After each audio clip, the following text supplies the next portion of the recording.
Hey, welcome back to the channel. So what we're going to do today is we're going to continue singing. Like last week I did a singing video that did really well, so I appreciate all the interaction. It does mean a lot. Beyond words, it means a lot to me. Thank you very much. I've done a playlist where I've done one in the key of C, G, this, that, and the other on the guitar.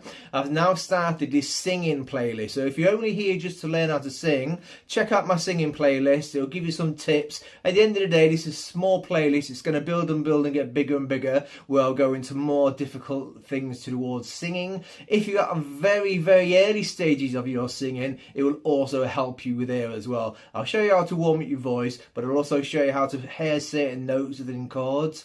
So thanks very much for watching. Push that subscribe and like button just to help the old algorithms. So let's crack on, you lovely mothers. This is it. This is my So life. if you want to know exactly what I did last week, check out my playlist, like I say, that's in there.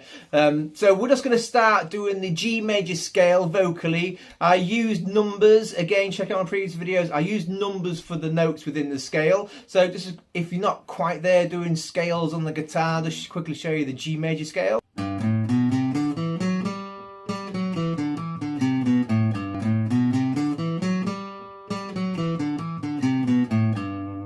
Even on the guitar, that'll just be good for your hands. Make sure you use correct fingering as well. Fingers in butts, dicks in butts. So get used to that on the guitar. Then we're going to vocalize those notes. So one. So if you want to start on the low register, that's great. But I'm going to show you on the high register, exactly the same as the previous video. So 1, 2, 3, 4, 5, 6, 7, 8. Use that to warm yourself up. We'll move on to the next higher octave. 1, 2, 3, 4, 5, 6, 7, 8. That's the higher register. If you're singing that higher register, do the actual exercise itself using that high register. If you struggle though, don't worry, just drop to the low register and keep going backwards and forwards. So let's do the actual exercise itself. So just to keep a little bit of synchronicity or the same, I'm just going to use the same chords in each of this exercise, just so the chords say the same, but it's your vocal melody that changes. It just limits things you got to think about if you're learning something. If I throw loads of things at you, you'll be all over the place and you won't pick out the one thing I would like you to learn. So we're going to use the same 4 chords every week. So what are the 4 chords? They are thus: 1, 5, 6, 4. So within the scale of 1, 2, 3, 4, 5, 6, 7, 8, it's those numbers. So G major, D major, E minor, and then C major. Those are very common chords in songwriting. Again, I do a playlist on songwriting. When you're vocalizing something, those 4 chords will be really great to help you. I'm going to show you a little bit more advanced version of these chords later on down the line. Instead of using, say, a G, I'll use a B minor. Like a B minor 7 maybe, and then pick up the same notes but using a different chord. So that's further down, a couple more weeks away, but that's when we get a bit more advanced. So last week I did 3, 5, 1. So this week I'm gonna do, and then we'll do the resolve. So 5, so 1, 2, 3, 4, 5, 3, 1. 5, 3, 1. We'll start on the low and go higher. 5, 3, 1. 5, 3,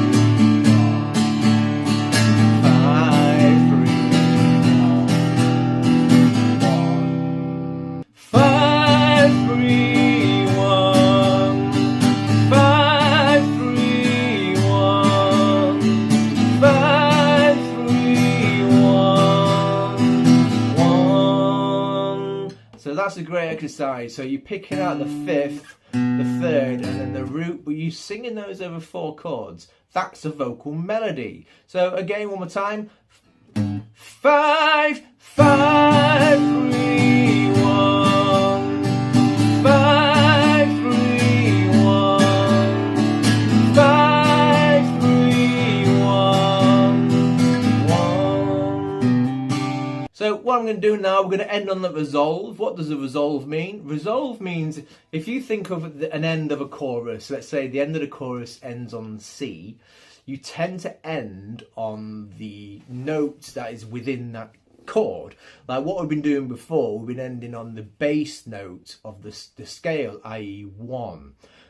Now we're going to end on 4. So the 4th note within the scale is the C, which is the bass note. So that's when you resolve something, you tend to finish on that bass note of whatever that final chord is. So 1, 2, 3, 4, 5. So we're going to go 1, 1, 2, 3, 4, 5, 3, 4 on the final run. So an example, 5, 3, 1, 5, 3, 1, 5, 3, 1, 4.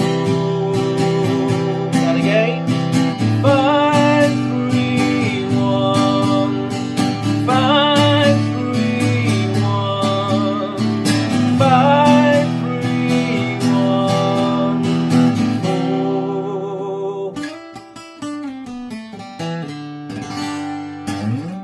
So what have you learned today? You've learned 1, 2, 3, 4, 5, 6, 7, 8, how to warm your voice up. If you're at that stage of singing, don't worry about it. Just continue just on that scale until you can change 1, 2, 3, 4, 5, 6, 7, 8.